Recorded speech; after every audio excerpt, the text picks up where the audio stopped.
How's it going, guys? It's Mr. Lo4f, and today I've just got a normal mission. It's not one of the contracts. It's called Old Bridge. To be honest, I haven't really used the route. I know, like, obviously the bridge is out, but I haven't even really found I've needed to use the route. But yeah, the bridge is kind of in the middle of the map. I need 2 medium planks, which I can build there using the generator, and then just follow the map around. And then I could carry on down this road, but to be honest, I remember from weeks ago when I was exploring the map, you're best off just rallying over the countryside instead of the roads they give you on this game. Most of the time, it's you're better off on anything but a road. Yeah, for this one, I fancied taking the Tayga out because I took the new Tayga out, I think, the other day or whatever it was, on a mission, and yeah, just keep trying to switch trucks and stuff really. So taking this one, I'm only going to need, well, either a 2-slot or a 4-slot trailer, depending. As you can see, I've got a goddamn horse with me. I just remember most vehicles, I'd say, they can be awkward when you pack a scout. I only really do it with the Lo4f, obviously, because he's a goddamn horse, but I have tried it with other scouts. Yeah, like the truck has to sort of be level, or not necessarily level, but so say in this case the Lo4f would be level, but the Tayga actually lets you pack stuff, like, yeah, with the rear wheels on the roof, front on the bonnet and everything, so it's pretty handy. Like I say, stays on there pretty well. The Tayga is planted enough. I've got the custom muds on this, which I've said it before. I like the look of the custom muds. They sit wider. They help with tipping and everything. There's another goddamn horse with the Phoenix. Yeah, they're just meh, average on grip and all the rest of it. If I didn't have the choice of these, I'd use probably the single chained, but then the chained with like the double rears are also handy in the sense that, again, they sit wider, so they're probably at the back at least about as wide as like these custom muds would sit. But yeah, for the most part, driving down this road, to be fair, they've not gone like too overly ridiculous on at least this part of the road. And yeah, you can see, I mean, I'm in high gear. The Tayga gets up there pretty well. That's what she said. Over here, I could cut around to the left. I was just curious to see how well this thing does at climbing over those rocks. I feel pretty rough tonight. I've had a bit of a banging headache, kind of getting on for a migraine all night. I was umming and ahhing whether to do a video or not. I thought, I had a quick look, and there was, yeah, Old Bridge. I thought, I'll do that one. Been getting trolled like a mad one all night. Not really, like, it's just stupid game mechanics or lack of, just stuff that doesn't work as it should. Even to the point, the crane, the big crane as well, on the Zix that I've got at the garage, couldn't even lift the Lo4f an inch when it was fully retracted as, yeah, as short as the crane can be, all the rest of it. It's, I don't know how they manage it, but it's like the game's slowly breaking. Like each, I don't know, every week and month that goes by, there's something else that just gets weaker than it was. Yeah, things were going pretty well at the minute, because to be honest, especially now as I'm going downhill, I already thought it had unpacked the Lo4f. I put the Lo4f on like this because I knew it could, and that's the thing with the Lo4f. You generally find something, think to yourself, can the Lo4f do it? The answer is inevitably yes, and then you do it. But yeah, I was already surprised by now that it hadn't auto-unpacked the Lo4f, because obviously, like the packing mechanic, it just automatically unpacks at a certain angle, which is a bit of a pain, or at least I get it to a degree, but I wish they'd make it a little bit less strict. There's quite a lot of times, even just in the normal sense, if you've got a Lo4f in the sideboard or on a trailer or whatever, and you tip, and not just vehicles either, cargo, and it'll yeah, get a bit keen on it. You can see there, I went around the corner, it auto unpacked. The Lo4f was like balancing on its nose on the front of my truck. That's how keen he was to stay on. Yeah, quit and reloaded, because by the time I'd made it to this point, yeah, the crane and everything was already trolling me at the garage. It's one of them, once the game burns my free time with bullshit, I'll just attempt to at least get it back by quitting and reloading, instead of going through more of the game's bullshit. So that's generally how it works. Yeah, I reversed a little bit because I happened to be like pretty much at the top of this hill. Just unpack the Lo4f, use the winch. But you can see there, I went to use the Lo4f, but the winch point at the back of the Tayga was missing. So then I went to the Tayga, and you couldn't really tell, but it wouldn't let me scroll left or right, sorry, through the menu to get to the rear winch point. I had to then go back round. And then when I clicked the winch, for a split second it selected the rear of the loaf as the winch point, but then it blinked off that and went off into the trees at the side. Yeah, it's just every little thing. This just to not work properly and smoothly, it seems to achieve it. Like I said, at times it's impressive the like the percentage with which it can do it. Like if you've got 3 vehicles somewhere and you want to pick one of them, guaranteed the game will pick the other vehicle. Just, I don't know how it manages it. Again, it's impressive. It's like 100% record of not picking the vehicle I want. But yeah, so the loaf's in the back. I could have again just reversed the loaf into the sideboard. I'm just messing around at this point because yeah, I didn't feel too good, and I don't know, the game was being a troll, so I thought, right, I'll troll it back. Yeah, stuck a winch from like the middle of the Tayga to the back of the loaf, so as you can see, it's hanging in there pretty well. It was a pretty good, I don't know, reason, chance, whatever, to see how good the Tayga is at not tipping and everything, because I used to drive the Tayga like a hell of a lot, really, but just over the months, I feel like they've nerfed kind of every truck in general, so this took a bit of a hit. It's not the old school Tayga it used to be, but it was nice to drive it tonight. It's clearly not terrible or anything like that. It's not a complete waste of time. Even like as the loaf was swinging around there, leaning over to the side, there's a lot of trucks that could easily tip, whereas, yeah, particularly with the custom muds, this thing sits nice and wide. And it didn't really have any issues. And again, you can tell I've kind of lost lost a bit of patience for the game, so I am fully drop the hammer mode, get out of there, get the mission in the bag.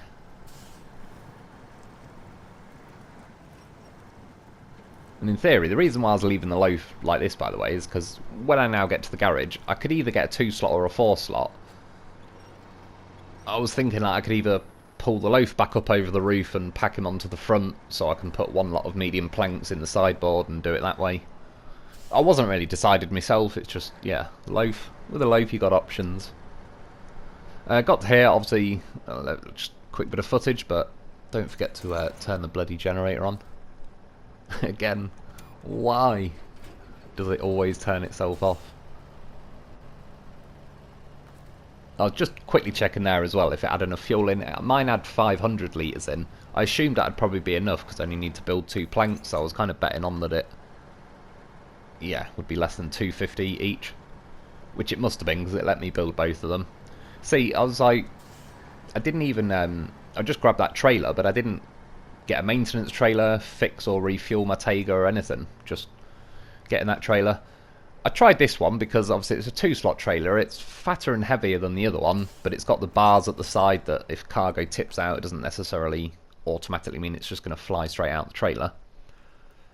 I had to redraw those lines because I missed a blue spot, so then yeah, it wasn't counting all the ones ahead of me.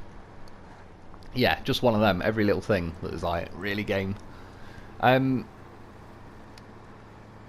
was I going to say? Yeah, with this trailer, basically, as you'll see now, I mean, it's not horrific, but if I had to do this mission again, I'd choose the other 2-slot trailer that just doesn't weigh anything, because for one, you can tell pretty quickly that it's just, yeah, the trailer weighs a lot, and it's like you're not really gaining anything. Technically speaking, you're gaining as in it doesn't tip as much, but it doesn't always work. I'll show you in a minute as a better scenario. I will say this area is like just really slow anyway. I remember when I was doing the exploration videos, this is like a bit of road that they've just gone a bit over the top on. So I started flinging winches out. At least there's, I might have winched to that generator thing with the lights there, which, yeah, pretty cool and handy if you you can use them. I wasn't particularly paying attention then, but yeah, like that trailer that's in the water. Did I leave that there, or was that part of the map? I can't remember. It does seem like something I would do. Yeah, there you go. With the trailer as a perfect example, it started leaning over. Its weight didn't help it plant back to its wheels. It was just a heavy trailer that then was tipping over. And part of the reason is like the hitch thing, or apparently it's called the tong, where it's like the thing that attaches the trailer to the back of my truck. it's a lot longer on this than it is on that two slot sideboard or whatever it's called. So even though that two slot sideboard has absolutely no weight to it and it flops around like a mad one and it can be annoying in that way, because the hitch is short enough, it can't boat over to the side enough to where it auto unpack stuff. Whereas I believe, because there's just a longer hitch and more play in this one, it did tip over enough to where yeah, it auto unpack the loaf. So that's just, I kind of know it's a critical in-game angle that it's reached, that the game just automatically says, right, abort mission, unpack stuff.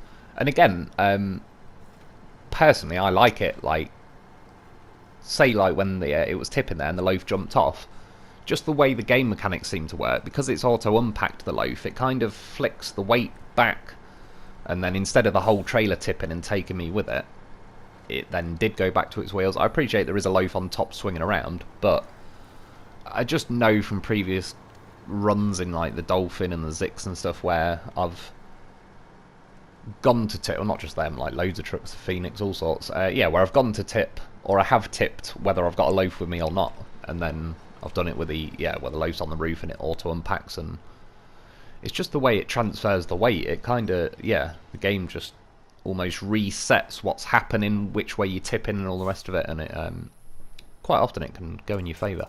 So when I got to this point, I believe it's the front dolly axle thing on this trailer that's just kind of twisted sideways, the wheels digging into that rock, and it wasn't quite letting me get past there.